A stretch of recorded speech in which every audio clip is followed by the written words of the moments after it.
সদায় শিল্পী হিচাপে থাকিবলৈ দিব লাগে শিল্পীৰ লগত ৰাজনীতিক কেতিয়াও একাকাৰ কৰিব নালাগে দেখিছো যে আগৰ এনেকুৱা বহুত আন্দোলনত আমি দেখিছো যে কাৰোবাৰ উচতনিত কেইটামান ডেকা ল'ৰা ইতিমধ্যে আমাৰ পৰা হেৰাই গৈছিলে কিন্তু সেই ডেকা ল'ৰাকেইটাৰ পৰিয়ালবৰ্গক কিন্তু সেই নেতাসকলে আজিৰ তাৰিখত লগত নাই সেই নেতাসকলে ডেকা ল'ৰাকেইটাৰ পৰিয়ালবৰ্গক এৰি দিলে আপোনালোকে গৈ পৰিয়ালবৰ্গক যদি প্ৰশ্ন কৰে তেখেতসকলে ক'ব যে আমাক যিটো তেখেতসকলে সেইখিনি সময়ত কৰিলে আজি সেই মানুহবিলাকে আমাক এৰিলে আমাৰ ফোনো নধৰে ৰাজীৱ শদিয়া ডাঙৰীয়া জীয়াই থাকোঁতে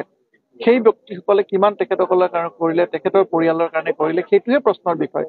আজি তেখেত ঢুকাই যোৱাৰ পিছত নিজৰ ৰাজনৈতিক লাভালাভৰ কাৰণে তাত গৈ যদি কোনোবাই ফটো দিয়ে নিজৰ ৰাজনৈতিক লাভালাভৰ কাৰণে তাত গৈ যদি কোনোবাই ভাত বনোৱা হয় নিজৰ ৰাজনৈতিক লাভালাভৰ কাৰণে যদি তাত 1.5 লাখ 2 লাখ মানুহ ৰাজীৱক ভাল পায় অসমীয়া মানুহ তাত গৈ সেই মানুহখিনিৰ ওচৰত যদি তেখেতে তাত নেতা হ'বলৈ হয় তেতিয়ালে এইটো কিমান এটা সমীচীন কথা সেই কথাটো অসমৰ ৰাইজে আজিৰ তাৰিখত বুজি পায়